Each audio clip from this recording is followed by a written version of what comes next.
అక్కడ దాకా ఒక యాంగిల్లో మీరు ఉన్నారు. ఎందుకంటే మీరు ఏ పని చేపట్టినా కానీ దానిలో ఉన్న పీక్ స్టేజ్ని ఆల్మోస్ట్ రీచ్ అయ్యారు వీటిలో. తర్వాత అసలు మీకు ఈ రాజకీయాల పట్ల ఆసక్తి ఎట్లా కలిగింది, ఎప్పుడు కలిగింది? మీకు విద్యార్థి దశలో ఇట్లా ఉన్నప్పుడు మీరు ఆల్మోస్ట్ ఒక క్రాస్ రోడ్లో ఉన్నట్టు, అప్పుడు మీ కెరీర్ని వ్యాపార రంగం వైపు మలుచుకోవాలా, రాజకీయాలను ఎంచుకోవాలా అనే ఒక ఇది ఉండేది అప్పట్లోనే మీకు? అంటే నాకు మొట్టమొదట ఎప్పుడు కూడా నాకు రాజకీయాల మీద ఆసక్తి లేదు. అన్న ఎన్టీ రామారావు గారి మీద అభిమానంతో తెలుగు విద్యార్థిలో పనిచేశాను. తెలుగుదేశం పార్టీ మీద అభిమానం, అన్న ఎన్టీ రామారావు గారి మీద అభిమానంతో పార్టీ మీద ఉన్నటువంటి ప్రేమతోటి పనిచేశాను. అయితే రాజకీయాలు ఎప్పుడు ఫ్యూచర్లో రాజకీయాల్లో ఉంటానని కానీ ఒక ఎమ్మెల్యే అవుతానని జీవితంలో ఎప్పుడూ ఊహించలేదు. అయితే చిన్ననాటి నుండి సేవా కార్యక్రమాలు చేయాలి, సమాజానికి ఉపయోగపడాలనుకునేటువంటి గోల్ ఉంది. అంటే కంపెనీ పెట్టిన రోజు కూడా ఐ హ్యావ్ ఏ కమిట్మెంట్, ఈ కంపెనీ పెడుతున్నాను, ఈ కంపెనీలో వచ్చేటువంటి ప్రాఫిట్స్లో ఖచ్చితంగా సొసైటీకి ఉపయోగపడేటువంటి పనులు, సేవా కార్యక్రమాలు నేను చేస్తాను అని నేను ఒక కమిట్మెంట్ ఇచ్చి కంపెనీ స్టార్ట్ చేశాను. అలాగే మొదటి సంవత్సరం వచ్చినటువంటి ప్రాఫిట్స్ని కూడా సేవా కార్యక్రమాలకు ఉపయోగించాను. 96లో 96లో అంటే almost all 21 years back Shivashakti biotechnologies start చేశాము. 98లోనే నేను ఈ సేవా కార్యక్రమాలు శివశక్తి ఫౌండేషన్ ట్రస్ట్ పెట్టి సేవా కార్యక్రమాలు స్టార్ట్ చేశాను. పిల్లలకి స్కాలర్షిప్లు ఇవ్వడము ఇట్లా స్టార్ట్ చేశాను. అంటే చిన్నప్పటి ఉన్నటువంటి నాకు ఉన్నటువంటి యాంబిషన్స్ అంటే ఈ శివశక్తి బయోటెక్నాలజీస్ ద్వారా వచ్చినటువంటి ప్రాఫిట్స్ని శివశక్తి ఫౌండేషన్ ద్వారా సేవా కార్యక్రమాలు చేయడంలో నాకు ఎంతో సంతృప్తి ఉంది. మొదటి సేవా కార్యక్రమాలు చేశాను. అంటే మనం సంవత్సరానికి 3 కోట్లు ఖర్చు పెట్టినా 4 కోట్లు ఖర్చు పెట్టినా అంటే అనుకున్నటువంటి డెవలప్మెంట్ సాధించలేకపోతున్నాం. మా జన్మభూ రుణం తీర్చుకోవాలని నాకు మొదటి నుండి ఒక కోరిక. మనకున్న శక్తిలో కొంత జన్మభూ రుణం తీర్చుకోవాలి, మన ప్రాంత యొక్క అభివృద్ధికి కృషి చేయాలని ఆలోచన ఉండేది. అందుకే మా ప్రాంతంలో ఈ శివశక్తి ఫౌండేషన్ సేవా కార్యక్రమాలు, గ్రీన్ ప్లాంటేషన్ చేయించాము, మొక్కలు నాటించాము, ట్రీ గార్డ్స్ పెట్టించాము, అగ్ని బాధితులను ఆదుకున్నాము. అలాగే 60,000 మందికి ఉచితంగా కళ్ళజోళ్ళు ఇచ్చాము. అలాగే 29,000 మందికి కంటి ఆపరేషన్లు చేయించాము, క్యాటరాక్ట్ ఆపరేషన్లు. అవన్నీ చేసినప్పుడు గ్రామాల్లో ఎప్పుడైనా వెళ్ళినప్పుడు వాళ్ళు పలకరిస్తూ ఉంటే, మీ ఫౌండేషన్ ద్వారా మేము కంటి ఆపరేషన్ చేయించుకున్నాము, ఇప్పుడు మా కళ్ళు చాలా బాగా కనపడుతున్నాయి అంటే వాళ్ళన్న మాటలకు ఒక సంతృప్తి. సో భగవంతుడు అంటే ఈ సేవా కార్యక్రమాలు చేసేటువంటి అవకాశం చిన్నప్పుడు నా కోరిక, భగవంతుడు ఆ విధంగా సాకారం అయ్యేట్టు చేయడం జరిగింది. అయితే నేను తెలుసుకున్నాను అంటే ఈ సేవా కార్యక్రమాల ద్వారా కొంత పరిమితిలోనే మనం చేయగలుగుతాము. అలాగే నేను గ్రామాల్లో తిరిగినప్పుడు, ఈ శివశక్తి ఫౌండేషన్ కార్యక్రమాల్లో గ్రామాల్లో తిరిగినప్పుడు నేను తెలుసుకున్నది ఏంటంటే, పేదవాళ్ళకి ఇల్లు ఇవ్వాలన్నా, రోడ్లు వేయాలన్నా, ఒక అభివృద్ధి సాధించాలన్నా ఇది శివశక్తి ఫౌండేషన్ ద్వారా సాధ్యపడేది కాదు. దీనికి కొన్ని లిమిట్స్ ఉంటాయి. అంటే దానికి బడ్జెట్ లిమిటేషన్ ఉంటుంది. సంవత్సరానికి 2 కోట్లు 3 కోట్లు మన సొంత డబ్బులు వెచ్చించగలం. కానీ ఒక ప్రాంతం అభివృద్ధి చెందాలి, పేదవాళ్ళకి ఇల్లు ఇవ్వాలన్నా, రోడ్స్ బాగా చేయాలన్నా, ఒక ప్రాంతాన్ని అభివృద్ధి చేయాలంటే పొలిటికల్ మార్గం ద్వారానే అది సాధ్యపడుతుందని చెప్పేసి ప్రాక్టికల్గా తెలుసుకున్న అనేక మంది కూడా ఇట్లా పొలిటికల్గా వస్తే బాగుంటుంది అంటే కొంత అని కోరటం. అలాగే ముఖ్యమంత్రి చంద్రబాబు నాయుడు గారు 99లో ఒక పిలుపిచ్చారు.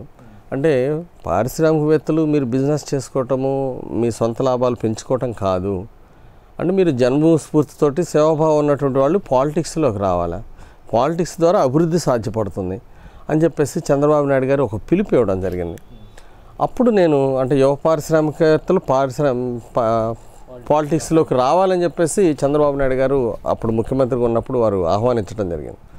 అప్పుడు నేను కూడా అప్పుడు సేవా కార్యక్రమాల ద్వారా కొంత అవగాహన పెంచుకున్నాను. సేవా కార్యక్రమాల ద్వారా కొన్ని సాధించగలం, కొన్ని చేయగలము. కానీ నిజమైనటువంటి అభివృద్ధి, నిజమైనటువంటి సేవ పేదలకు చేయాలంటే, పేద ప్రజలకు అభివృద్ధి అందించాలంటే ఖచ్చితంగా రాజకీయాల ద్వారానే సాధ్యపడుతుందనేటువంటిది విషయాన్ని తెలుసుకోవడము, అలాగే నా మిత్రులందరూ కూడా ప్రోత్సహించటము.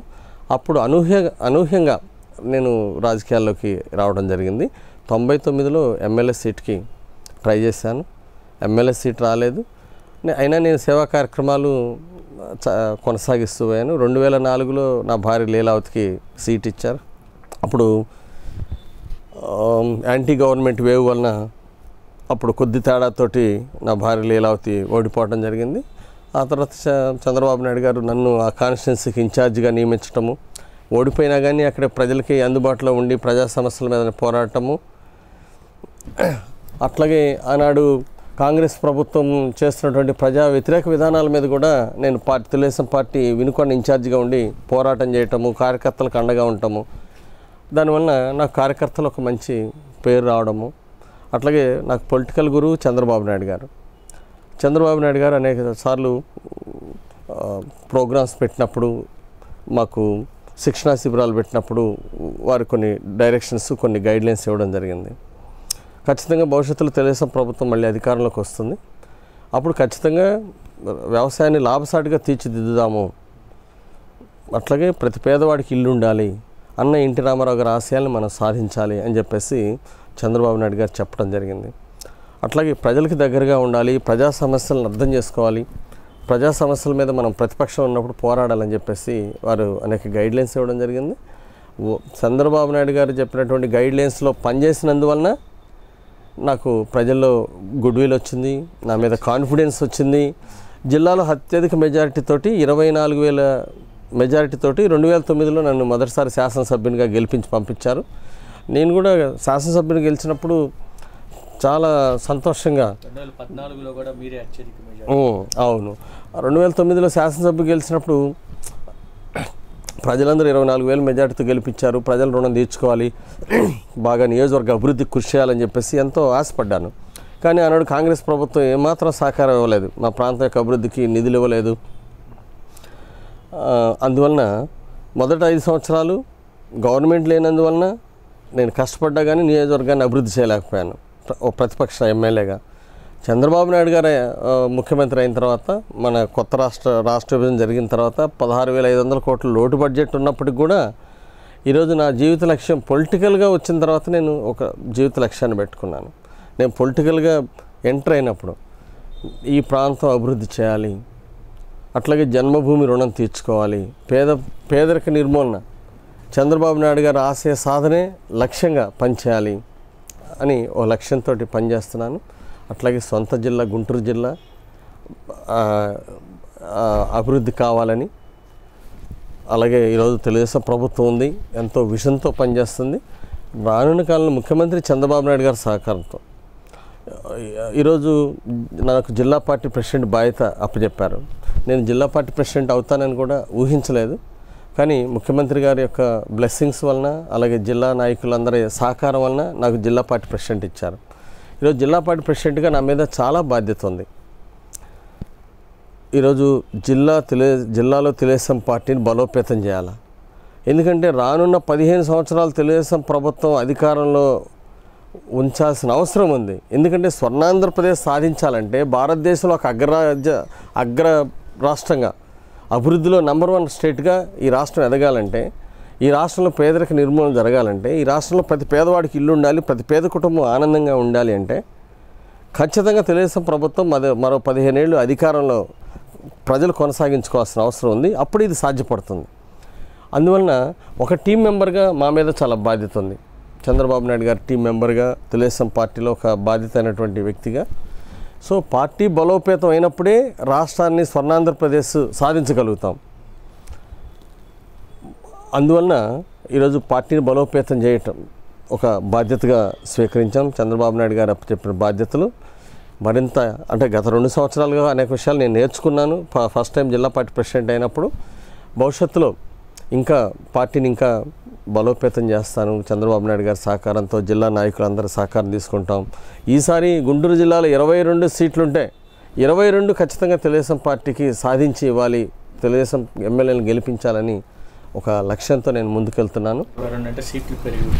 అవును, రేపు సీట్లు పెరుగుతాయని ఆశిస్తున్నాము.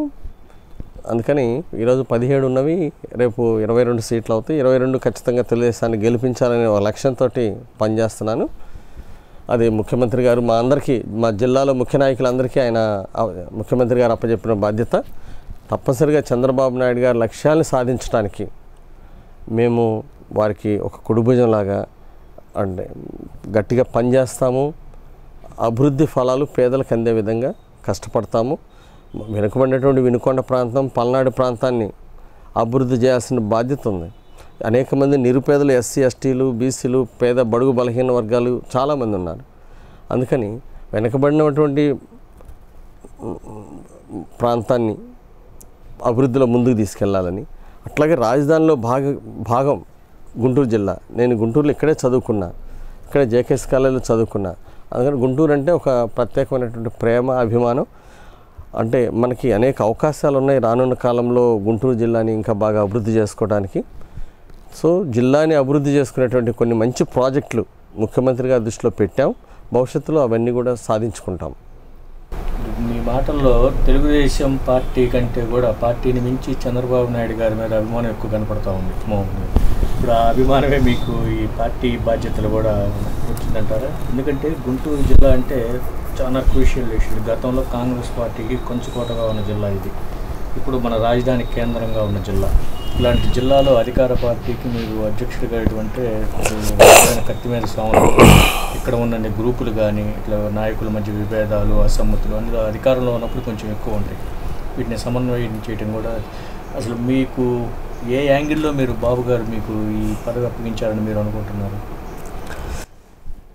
ఎట్లా వచ్చింది మీకు?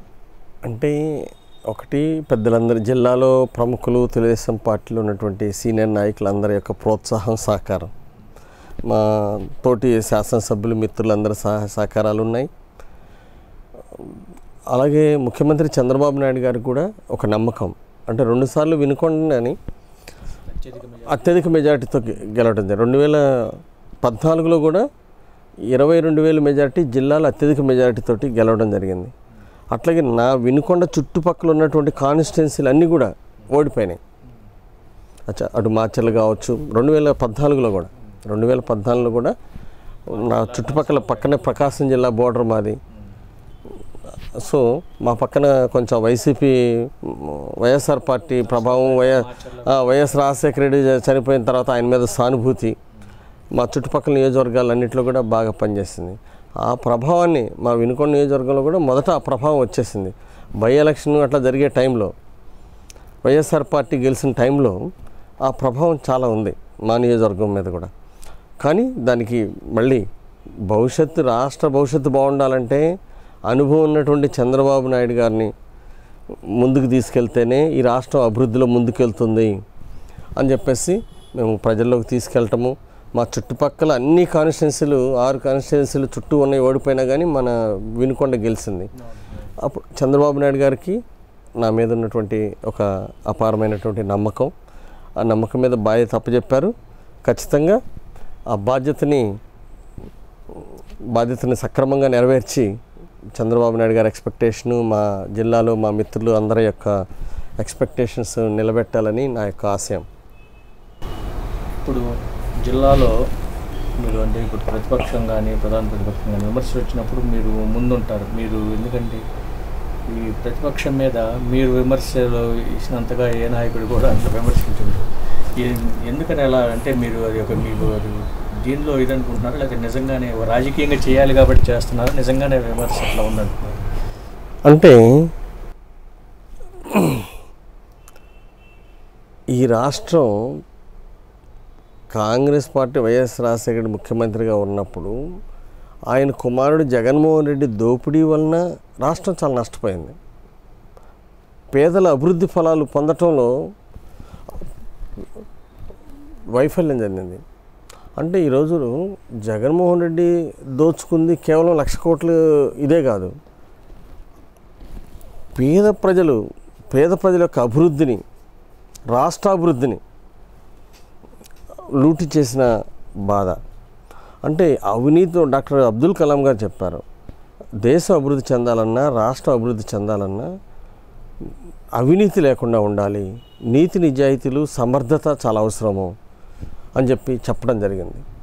మా ఆశ ఒకటే, రాష్ట్రం బాగా అభివృద్ధి చెందాలి, దేశం బాగుండాలని ఆకాంక్షించే వాళ్ళల్లో మొట్టమొదటి ఉంటాను నేను. మొట్టమొదటి నుండి కూడా నేను చదువుకునేటప్పటి నుండి కూడా నాకు దేశభక్తి ఎక్కువ. అందుకని నేను ఏదున్నా మనస్ఫూర్తిగానే, అంటే ఇంటర్వ్యూలో కానీ ఏది కానీ నేను మనసులో ఉన్నది ఉన్నట్టు ధైర్యంగా మాట్లాడగలను. నేను మనం తెలుగుదేశంలో ఉన్నాం కాబట్టి ప్రతిపక్షాన్ని విమర్శించాలనే దానికోసం కాదు, ప్రజలకు కొన్ని వాస్తవాలు తెలియచెప్పాలి, రాష్ట్రం భవిష్యత్తు బాగుండాలనేదే మా ఆశయం. అలాగే బీజేపీతో కూడా మీరు సమన్వయం చేసుకోవడం అనేది ఇది ఒక మేజర్ టాస్క్ యాక్చువల్గా ఇంత పెద్ద జిల్లాలో. ఎందుకంటే ఇక్కడ కూడా చాలా పెద్ద నాయకులు ఉన్నారు ఎప్పటి నుంచో. ఇది ఎట్లా సాధ్యం అవుతుంది? మీరు ఒక పక్కన అధికార బాధ్యతలు నిర్వహిస్తూ అధికార పార్టీ అధ్యక్షుడిగా ఉంది మీ మిత్రపక్షంతో. ఎందుకంటే మీ మిత్రపక్షం కారణంగా ఈ తెలుగుదేశం పార్టీ కూడా కొన్ని అభినందనలు ఎదుర్కోవాల్సి వస్తుంది కొన్నిసార్లు. అది బహిరంగ రహస్యం, అది మనం మీరు దీన్ని ఎలా సమన్వయం చేసుకోగలుగుతున్నారు? ఇప్పుడు ఒక మిత్రపక్షం వలన కొన్ని అడ్వాంటేజ్లు ఉంటాయి, కొన్ని చిన్న చిన్న డిసడ్వాంటేజ్లు ఉండొచ్చు. ఇప్పుడు బీజేపీ ప్రభుత్వం, ఇప్పుడు పోలవరం ప్రాజెక్టు బీజేపీ ప్రభుత్వం ఉంది కాబట్టి చంద్రబాబు నాయుడు గారి ఆకాంక్షలు, రాష్ట్ర ప్రజల యొక్క ఆకాంక్షలు నెరవేరుతూ ఉన్నాయి. ఈరోజు బీజేపీ ప్రభుత్వం లేకపోతే పోలవరం ప్రాజెక్టు లేదు. అంటే చంద్రబాబు నాయుడు గారి ఆశయం నెరవేరాలంటే ఈ రాష్ట్రం సస్యశ్యామలం అవ్వాలి, కరువు లేని రాష్ట్రంగా తీర్చిదిద్దాలని చంద్రబాబు నాయుడు గారి ఆకాంక్ష నెరవేరాలంటే పోలవరం ప్రాజెక్టు పూర్తి కావాలి. అట్లాగే మన రాష్ట్రం ఉన్నటువంటి ఒక 6-7 ముఖ్యమైనటువంటి ప్రాజెక్టులు కూడా పూర్తయితేనే మన రాష్ట్రానికి మంచి భవిష్యత్తు, కరువు లేని రాష్ట్రంగా సస్యశ్యామలంగా రాష్ట్రాన్ని తీర్చిదిద్దచ్చు. అది ఈరోజు కేంద్ర ప్రభుత్వం బీజేపీ సహకారంతో ఒక్కొక్క స్టెప్పు ముందుకెళ్ళగలుగుతున్నాం, సాధించగలుగుతున్నాం. వాస్తవంగా మాకు కూడా ఒకసారి అసంతృప్తి, బాధ అనిపించింది. అనుకున్న టైంలో నిధులు ఇవ్వలేకపోయారు పోలవరానికి, అంటే కొన్ని ఇంకా ఎక్స్పెక్ట్ చేసినంత మేరకు రాజధానికి నిధులు ఇవ్వలేకపోయారని ఒక బాధ ఉంది. కానీ ఒక లాంగ్ రన్లో చూస్తే, అంటే నిన్న కేంద్ర ప్రభుత్వం చట్టబద్ధత కల్పించటము, ఇచ్చినటువంటి హామీలకి ప్రత్యేక హోదా ఉన్న రాష్ట్రాలకి తీసేస్తున్నారు. గతంలో అనేక రాష్ట్రాలకు ప్రత్యేక హోదా ఉన్నట్టునే కొన్ని ఇప్పుడు తీసేస్తున్నారు. ఇలాంటి పరిస్థితుల్లో మనకి ప్రత్యేక హోదా రావడం కష్టం.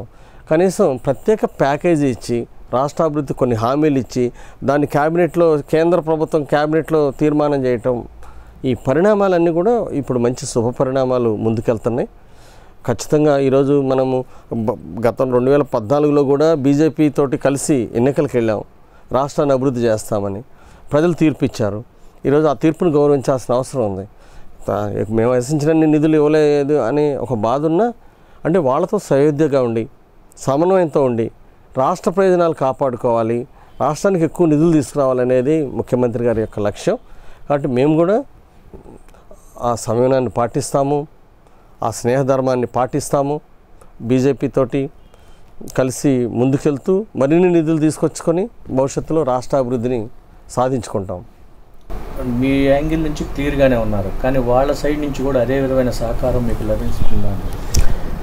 ఎందుకంటే వాళ్ళు తెలుగుదేశం పార్టీతో కలిసి ఏ వేదికని వాళ్ళు పంచుకోవటం లేదు, ఏ అభివృద్ధి కార్యక్రమం కూడా వాళ్ళు పాల్గొనట్లేదు. తెలుగుదేశం బలహీనపడితే వాళ్ళకి లబ్ధి చేకూరుతుందనే న్యాచురల్గా వాళ్ళకు ఉండే పొలిటికల్ అంబిషన్ వాళ్ళకు ఉంటుంది. అంటే బీజేపీ కూడా నేషనల్ లెవెల్లో ఒక పెద్ద పార్టీ, అంతే అంత నేరో మైండ్గా ఆలోచిస్తారని నేను భావించట్లేదు. సో విన్ విన్ సిచ్యువేషన్, మనం బాగుండాలి, ఎదుటోళ్ళు బాగుండాలా అని ఆలోచించే విధానం ఉన్నప్పుడు అందరం బాగుంటాం. సో బీజేపీ కూడా తెలుగుదేశాన్ని ముందుకు తీసుకెళ్లాల్సిన అవసరం ఉంది, తెలుగుదేశం ప్రభుత్వానికి సపోర్ట్ ఇవ్వాల్సిన అవసరం ఉంది. అదేవిధంగా ఇస్తున్నారని నేను భవిష్యత్తులో ఇంకా పెద్ద ఎత్తున బీజేపీ ప్రభుత్వం సపోర్ట్ ఇస్తుందని ఆశిస్తున్నాం. అంటే గతంలో కూడా తమిళనాడు జయలలిత ఒక్క సీటు ఎంపీ సీటు విత్డ్రా చేసుకుంటే కేంద్ర ప్రభుత్వం పడిపోయింది. ఈరోజు భారతదేశంలో ఉన్నటువంటి సిచ్యువేషన్స్లో కంపల్సరీగా ప్రాంతీయ పార్టీలతో కూడా, ఇప్పుడు జాతీయ పార్టీలు ప్రాంతీయ పార్టీలతో కూడా సయోధ్య స్నేహం పాటించడం చాలా అవసరం, అనివార్యం. కాబట్టి ఈరోజు తెలుగుదేశం పార్టీ యొక్క ఆవశ్యకత బీజేపీకి ఉంది. ఈ రాష్ట్ర అభివృద్ధి కోసం బీజేపీ సహకారం తెలుగుదేశం ప్రభుత్వానికి, తెలుగుదేశం పార్టీకి అవసరం ఉంది. కాబట్టి ఒక సమయంతో ఒక మంచి స్నేహభావంతో ముందుకెళ్లాల్సిన అవసరం ఉంది. అట్లాగే విన్ విన్ సిచ్యువేషన్, రాష్ట్రం అభివృద్ధి చెందాలి, దేశం అభివృద్ధి చెందాలి అనేటువంటి ఒక గోల్తో, కామన్ గోల్ తోటి ముందుకెళ్ళినప్పుడు విజయాన్ని సాధించగలుగుతాం. ఇప్పుడు ఈ మధ్యకాలంలో ఏ చిన్నది వచ్చినా వివాదాలు అవుతున్న ఈ తరుణంలో మీరు ఇట్లా ఎలిగేషన్స్ లేకుండా మంచి ఇట్లా క్లీన్ ఇమేజ్తోనే ఇప్పటి వరకు ఉన్నారు. ఇది ఎట్లా సాధ్యమైందంటారు? మీకంటే అన్ని పార్టీల్లో మీకు మీ మీద ఒక అభిమానులు కానీ ఇట్లా ఉన్నారా లేకపోతే ఏంటి? అంటే మొట్టమొదటి నుండి కూడా ఒక అన్న ఎన్టీ రామారావు గారి అభిమానిగా నేను ఒక చిన్న రైతు కుటుంబం నుండి వచ్చాను, ఒక నిరుపేద రైతు కుటుంబం నుండి వచ్చాను. అలాగే నేను ఆర్థికంగా కోటీశ్వరుడు అవుతానని ఎప్పుడు ఊహించలేదు. అంటే ఈరోజు భగవంతుడు నాకు కావాల్సింది ఇచ్చాడు.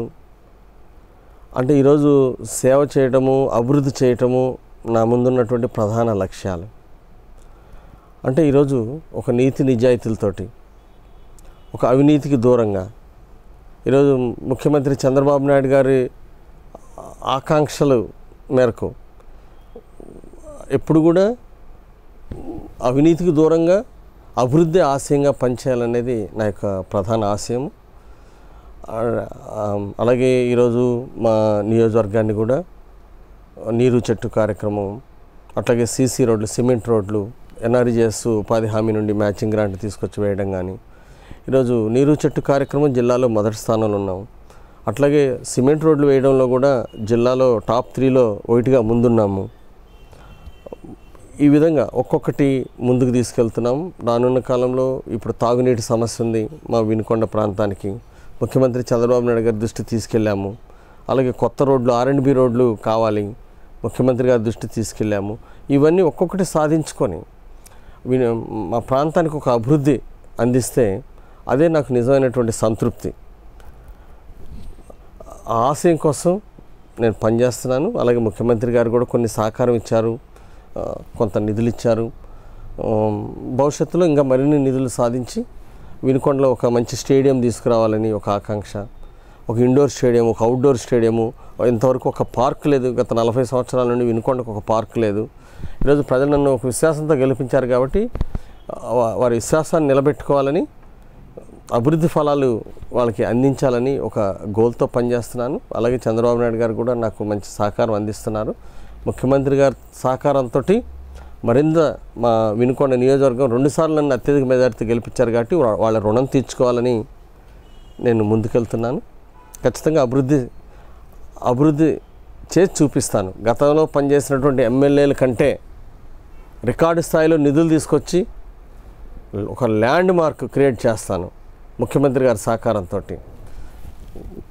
ఒక వినూత్నంగా ఒక స్టేడియం లేదు, స్టేడియం తీసుకొస్తాను. వినుకొండ మంచినీటి సమస్య చంద్రబాబు నాయుడు గారి సహకారంతో నిధులు తీసుకొచ్చి మంచినీటి సమస్య పరిష్కరిస్తాను. ఒక ఇండోర్ స్టేడియం తీసుకొస్తాను, ఒక పార్క్ తీసుకొస్తాను. అట్లా మనకు వినుకొండ ప్రాంతం, అలాగే వినుకొండ గ్రామ ప్రాంతానికి కూడా మంచినీళ్ళు, ఫ్లోరిన్ వాటర్ వల్ల అనారోగ్య పాలవుతున్నారు ప్రజలు. అందుకని మాచర్ల, వినుకొండ, గురజాల ప్రాంతాలకి కలిపి ఒక వాటర్ గ్రిడ్ ప్రాజెక్ట్ని కూడా ముఖ్యమంత్రి గారితో చర్చించాము. అలాగే మన ఎంపీ రాయపాటి గారు కూడా నాతో కలిసి వచ్చారు ముఖ్యమంత్రి గారి దగ్గరికి.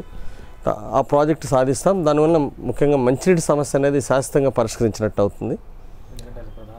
ప్రధానమైంది కాబట్టి మీరు ఒక ఎంప్లాయీగా బాగా సక్సెస్ఫుల్ అయ్యారు, వ్యాపారవేత్తగా బాగా సక్సెస్ఫుల్ అయ్యారు. అదే సోషల్ యాక్టివిటీస్, సామాజిక సేవా కార్యక్రమాల్లో కూడా చాలా, అంటే మీరు భారీగానే చేశారని చెప్పుకోవచ్చు. 24,000 ఆపరేషన్లో ఏంటంటే చిన్న విషయం ఏం కాదు. ఇట్లా మీరు రాజకీయాల్లో కూడా అలాంటి గోల్, మీ గమ్యం ఏంటి అసలు రాజకీయాల్లో?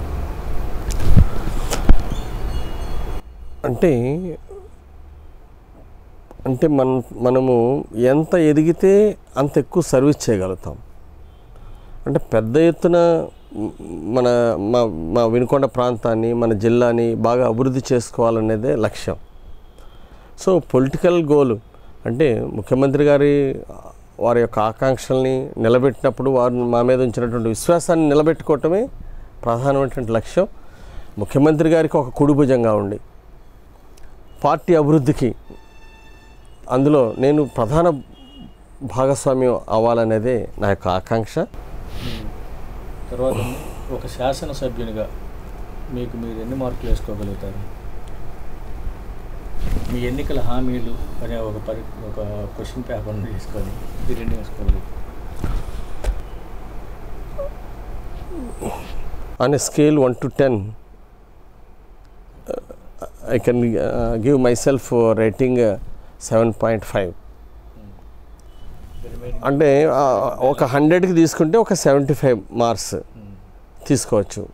ఎందుకంటే మా వినుకొండ ప్రాంతం అంటే చాలా జిల్లా హెడ్ క్వార్టర్కి చాలా దూరంగా ఉంటుంది. అంటే మంచి ఆఫీసర్లు మంచి అధికారులు అందరూ ఉన్నప్పుడు సమర్థవంతంగా చేయగలుగుతాం, ప్రజలు ఆశించిన ఫలితాలు ఇవ్వగలుగుతాం. ఈరోజు 75% సంతృప్తి ఎందుకుందంటే మిగిలిన 25% ఎందుకు సాధించలేకపోయామంటే అంటే ఇంకా టీము ఎంఆర్ఓలు కొరత ఉంది, పంచాయతీ సెక్రటరీలు కొరత ఉంది. అట్లాగే ఒక్కోసారి మాకు తహసీల్దార్స్ కూడా తహసీల్దార్స్ లేకుండా ఇన్ఛార్జీలు పక్క తహసీల్దార్ని ఇన్ఛార్జికి పెట్టి నడిపినటువంటి సందర్భాలు ఉన్నాయి, ఎండిఓ లేని సందర్భాలు ఉన్నాయి. సో అందరూ కూడా గుంటూరు దగ్గరలో పనిచేద్దామని అధికారులు అందరూ కూడా గుంటూరు దగ్గరలో, నర్సాపేట దగ్గరలో, ఇట్లా తెనాల దగ్గరలో ఇట్లా పరిసర ప్రాంతాల్లో పనిచేయాలని వాళ్ళ పిల్లలు ఇంటర్ డిగ్రీ చదువుతూ ఉంటారు. వాళ్ళ పిల్లల్ని చదివించుకుంటూ గుంటూరు హెడ్ క్వార్టర్కి దగ్గరలో ఉండాలని ఒక న్యాచురల్గా ఉంటుంది. ఆ రిమోట్ ఏరియా ఎంతో దూరంగా 90 కిలోమీటర్లు దూరం నుండి జిల్లా హెడ్ క్వార్టర్కి వచ్చి పనిచేయాలంటే కొంతమందికి కొన్ని హడ్డిల్స్ ఉండొచ్చు. అందువలన అంటే మంచి అభివృద్ధి సాధించాలంటే ఈరోజు మంచి అధికారులు, మంచి టీం కూడా చాలా అవసరం. ఉన్న దాంట్లో మాకు కూడా ఉన్నవాళ్ళు చాలా బాగానే పనిచేస్తున్నారు. బట్ ఒక 75% వరకు రేటింగ్ ఇవ్వగలను. ఇంకా మంచి అధికారులని, ఇంకా కొన్ని పోస్టులు ఖాళీలు ఉన్నాయి. ఇలా మంచి టీం ఉంటే గవర్నమెంట్ హాస్పిటల్ ఉంది, ఇంకా బాగా డెవలప్ చేయాలని కోరిక. అక్కడ కొంత డాక్టర్ల కొరత ఉంది. సో ఇవన్నీ కూడా ఒక్కసారిగా పరిష్కారం అవ్వదు. 16,500 కోట్ల రాష్ట్రం ఈరోజు లోటు బడ్జెట్లో ఉన్న పరిస్థితిలో అంటే ఒక శాసనసభ్యుని కొంత అవగాహన ఉండి అన్ని రోడ్లు ఒకేసారి వేయాలి, అన్ని సమస్యలు ఒకేసారి పరిష్కారం అవ్వాలంటే రాష్ట్ర ప్రభుత్వంలో నిధులు లేవు. మేము కూడా ఈరోజు ముఖ్యమంత్రి గారి పరిస్థితిని అర్థం చేసుకోవాలి, 1 by 1 చేసుకుంటూ ముందుకెళ్ళాలి. తర్వాత అండి ఇప్పుడు వ్యాపార రంగంలో కానీ, సాంఘిక సేవా కార్యక్రమాల్లో కానీ, సామాజిక సేవా కార్యక్రమాల్లో, రాజకీయాల్లో కూడా మీ శ్రీమతి గారు కూడా మీకు కీ రోల్ ప్లే చేస్తున్నారు. ఇప్పుడు వారు కూడా మీకులానే లైక్ మైండెడ్, వారి పాత్ర ఎంతవరకు ఉంటుంది? ఎందుకంటే మీ శ్రీమతి గారు నేను జీవితంలో సాధించినటువంటి ప్రతి విజయంలో కూడా నా భార్య లీలావతి సహకారం ఎంతో ఉంది. నేను మొదట యురేకా ఫోర్బ్స్ లిమిటెడ్ టాటా కంపెనీలో ఇన్కమ్ ట్యాక్స్ పే చేశాను. నా డ్రాయింగ్స్ చాలా బాగుండేవి. ఆ జాబ్ వదిలేసి రావాలన్నప్పుడు మా కుటుంబ సభ్యులు ఒప్పుకోలే. మా కుటుంబ సభ్యులందరూ ఒప్పుకోలేదు, మా అత్త మామ ఒప్పుకోలేదు, మా అమ్మ నాన్న కూడా ఎందుకు రిస్క్ తీసుకుంటావు, మంచి కంపెనీలో జాబు, లిమిటెడ్ కంపెనీలో జాబ్ వదిలేయటం ఎందుకన్నారు. అప్పుడు నా భార్య మీకు ఇష్టం ఉంటే మీరు సొంతంగా బిజినెస్ పెట్టాలనుకుంటే పెట్టండి, సరే ఎవరు వద్దన్నా ఏదన్నా మీ వెనకాల నేనున్నాను, మీరు ముందుకెళ్ళండి, మీకు కాన్ఫిడెన్స్ ఉంటే వెళ్ళండి అని చెప్పేసి నన్ను ప్రోత్సహించడం జరిగింది. నేను బిజినెస్ పెట్టడానికి కారణం అన్నాను. ఆ రోజు నా భార్య కూడా వద్దు, ఇంట్లో మా అమ్మ నాన్న వద్దని, ఇంతమంది వద్దంటే నేను బిజినెస్ పరిస్థితి ఆగిపోయి ఉండేది. నేను ఒక ఎంప్లాయీగానే మిగిలి ఉండేవాడిని. కానీ ఈరోజు ఓన్గా బిజినెస్ పెట్టడం, అందులో సక్సెస్ అవ్వడం అంటే కారణం అంటే నా కుటుంబ సభ్యులందరి సహకారం, ఎస్పెషల్లీ నా భార్య లీలావతి. అంటే ఈరోజు రాజకీయాల్లో ఫుల్ టైం తిరిగి పనిచేయాలంటే కుటుంబ సభ్యుల సహకారం లేకుండా చేయలేం. ఎందుకంటే మా అమ్మ నాన్న ఉన్నారు, పెద్ద వయసు, అంటే వాళ్ళ గురించి కానీ మా బంధువుల గురించి కానీ అంతా కూడా ఈరోజు నా భార్య లీలావతి చూసుకుంటుంది. అలాగే శివశక్తి ఫౌండేషన్ సేవా కార్యక్రమాలంటే అది కొంతమంది సహజంగా భార్యలు అన్ని సేవా కార్యక్రమాలు అన్ని కోట్లు ఖర్చు పెడితే ఎట్లా, పిల్లల భవిష్యత్తు ఏంటి అని కొంత సహజంగా ఆలోచన వస్తుంది. కానీ ఎప్పుడు కూడా సేవా కార్యక్రమాలు చేస్తుంటే చాలా సంతోషంగా ఇంకా ఆ కార్యక్రమాలు చేద్దాం, ఇట్లా స్టూడెంట్స్కి హెల్ప్ చేద్దామని చెప్పేసి ఈ శివశక్తి ఫౌండేషన్ సేవా కార్యక్రమాలు కూడా బాగా ముందుకు తీసుకెళ్ళటంలో భార్య లీలావతి యొక్క సహకారం, ప్రోత్సాహం చాలా ఉంది. కొన్ని కార్యక్రమాలు నేను బిజీగా ఉన్నప్పుడు తనే ఇంట్రెస్ట్గా చేసుకొని సేవా కార్యక్రమాలు ముందుకు తీసుకెళ్తూ ఉంటారు. అట్లా ఈరోజు ఒక పొలిటికల్ లైఫ్లో ఫుల్ టైం పనిచేయాలన్నా, ఒకప్పుడు నేను బిజినెస్ చేసేటప్పుడు కూడా ఎప్పుడు కూడా ఒక భార్యగా చాలా చక్కగా మంచి సపోర్ట్ ఇచ్చింది. నా సక్సెస్లో ప్రతి ప్రతి అచీవ్మెంట్లో కూడా తన భాగస్వామ్యం ఉండటం నాకు చాలా ఆనందంగా ఉంది. మీరు ఏ వ్యాపారవేత్తగా కానీ పొలిటికల్గా ఎవరుగా మీకు చెప్పుకోవడానికి ఇష్టపడతారు? అంటే ఆంజనేయులు గారు అంటే ఎవరు అంటే మీరు? నేను రెండు ఇష్టపడతానండి. ఎందుకంటే నేను బిజినెస్ కష్టపడి చేసి దాంట్లో విజయాలు సాధించాను. నా చేతి మీదుగా చాలామందికి బిజినెస్లో చాలామందికి ట్రైన్ ఇచ్చి, చాలామంది గ్రాడ్యుయేట్స్కి ఉద్యోగం లేని వాళ్ళకి ఉద్యోగం ఇచ్చి, ట్రైనింగ్ ఇచ్చి వాళ్ళ కెరీర్స్ని తీర్చిదిద్దాను నా చేతి మీదుగా. అవును. ఈరోజు నా శిష్యులు మళ్ళీ అనేక మందిని తయారు చేశారు కంపెనీలో. ఆ విధంగా కంపెనీలో అనేక మంది నిరుద్యోగులకి 6,000 మంది నిరుద్యోగులకి ఉద్యోగ అవకాశాలు ఇచ్చి వాళ్ళకు కెరీర్ గ్రోత్ ఇచ్చామన్నందుకు ఒక ఆత్మసంతృప్తి. మరోపక్క రాజకీయాల్లో నేను ఒక గోల్ కోసం వచ్చాను. అంటే మా ప్రాంతాన్ని అభివృద్ధి చేయాలి, మా ప్రాంత పేద ప్రజలకు అండగా ఉండాలి అని ఒక గోల్ తోటి వచ్చాను. అందుకని దీంట్లో 12 గంటలు పనిచేసినా, పొలిటికల్గా 15 గంటలు పనిచేసినా, అర్ధరాత్రి 12 దాకా పనిచేసినా కానీ ఎప్పుడు కూడా నాకు హ్యాపీగా ఉంటుంది. నేను ఇష్టపడి చేస్తున్నా, ఒక గోల్తో, ఒక ఆశయంతో పనిచేస్తున్నాను. అందువలన నాకు ఎప్పుడు కూడా రాజకీయాల్లో కష్టపడేటప్పుడు ఎప్పుడు బోర్ అనిపించలేదు. అట్లాగే నేను ఒక ఎమ్మెల్యే చెప్పడానికి సంతోషంగానే చెప్తాను, ప్రజల ఆశీస్సులతోటి ఎమ్మెల్యే గెలిచానని. అట్లాగే ఒక బిజినెస్ మ్యాన్గా కూడా నేను హ్యాపీగా ఫీల్ అవుతాను. రెండు రంగాల్లో కూడా ఒక సెల్ఫ్ సాటిస్ఫాక్షన్, ఒక ఆనందం. మీకు బాగా నిరాశకు గురైన సందర్భం ఏదైనా ఉందండి మీ కెరీర్లో, ఎంటైర్ కెరీర్? అంటే అనేక సందర్భాలు ఉండొచ్చు. గవర్నమెంట్ జాబ్ కోసం ట్రై చేసినప్పుడు రాలేదని నిరాశపడి ఉండొచ్చు. అట్లాగే అంటే మొదటిసారి భార్య లీలావతి పోటీ చేసి ఓడిపోయినప్పుడు కొంత బాధ అనిపించి ఉండొచ్చు. అంటే పొలిటికల్గా మొదటి స్టెప్ ఫెయిల్ అయ్యామని. But I know strongly, I have belief, అంటే failure is the stepping stone for the success. అంటే ఫెయిల్యూర్ లేకుండా సక్సెస్ రాదు. సో కొంతమందికి డైరెక్ట్గా సక్సెస్ రావచ్చు, కానీ చాలామందికి కొన్ని ఫెయిల్యూర్స్ ఫేస్ చేసిన తర్వాతనే సక్సెస్ వస్తుంది. సో నేను చిన్నప్పటి నుండి కష్టపడి పైకి వచ్చాను కాబట్టి ఫెయిల్యూర్ని ఎదుర్కోవడానికైనా సిద్ధమే. ఫెయిల్యూర్ని కూడా సంతోషంగా స్వీకరిస్తాను. పెద్ద సమస్యను కూడా చిన్న సమస్యగానే చూస్తాను. అట్లాగే మా కంపెనీకి బెస్ట్ ప్రొడక్టివిటీ అవార్డు వచ్చింది. మా శివశక్తి ఫౌండేషన్కి బెస్ట్ సర్వీస్ యాక్టివిటీస్ అవార్డు ఇచ్చారు. ప్యాప్సీ అవార్డ్స్ వచ్చినాయి. అట్లా మా కంపెనీకి అవార్డ్స్ వచ్చినాయి, మా ఫౌండేషన్కి అవార్డ్స్ వచ్చినాయి. అది నాకు సంతోషంగా ఉంటుంది. అంటే ఒక ప్రమోషన్ వచ్చినప్పుడు పొంగిపోయేది లేదు. జిల్లా పార్టీ ప్రెసిడెంట్ అయినాక ఇంకొంచెం బాధ్యతలు పెరిగినాయి, ఇంకొంచెం ఎక్కువ కష్టపడాలి అని ఫీల్ అవుతాను. అట్లాగే ఏదైనా ఒక ఫెయిల్యూర్ ఫేస్ చేసినప్పుడు జీవితంలో అనేక సందర్భాల్లో అనేక ఫెయిల్యూర్స్ ఫేస్ చేసి ఉండొచ్చు. బట్ వాటిని టెంపరీగానే నేను తీసుకుంటాను.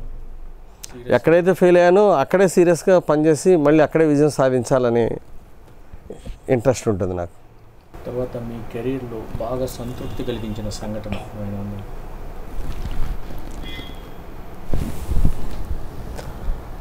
అంటే శివశక్తి ఫౌండేషన్ ద్వారా చేసినటువంటి సేవా కార్యక్రమాలే నాకు ఎక్కువ సంతృప్తినిచ్చినాయి. అంటే ఇప్పుడు ఒక యాజ్ ఎమ్మెల్యేగా ఇప్పుడు నేను కొన్ని గోల్స్ పెట్టుకున్నాను. కొన్ని మా వినుకొండ కాన్స్టిట్యూన్సీ కొన్ని సాధించాలని. ఖచ్చితంగా ఈ 2 ఇయర్స్లోనే ముఖ్యమంత్రి గారి సహకారంతో సాధిస్తాను. అవన్నీ సాధించినప్పుడు నాకు మరింత సంతృప్తి. మీకు కేంద్రంలో చట్టసభల్లోకి వెళ్ళాలనే ఆలోచన కోరిక ఉండటంలో తప్పు లేదు. అవునండి. అంటే సేవా పరిధిని విస్తృతపరచుకోవడానికి రాజకీయాల్లోకి వచ్చారు.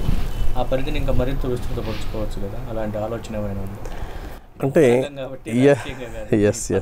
ఎస్ అంటే నాకు అంటే ఎంపీగా పార్లమెంట్ సభ్యునిగా వెళ్ళాలనేటువంటి ఆలోచన లేదు.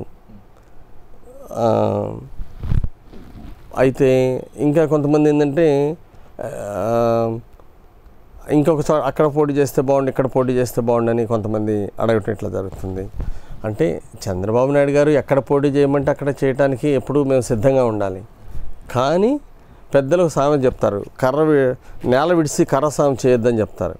అంటే నాకు మొదటి నుండి నేను వినుకొండ నా నేటివ్ ప్లేసు, అంటే అక్కడ నేను చేయాల్సింది చాలా ఉంది, అక్కడ అభివృద్ధి చేయాల్సింది చాలా ఉంది, అక్కడ పేదరిక నిర్మూలనలో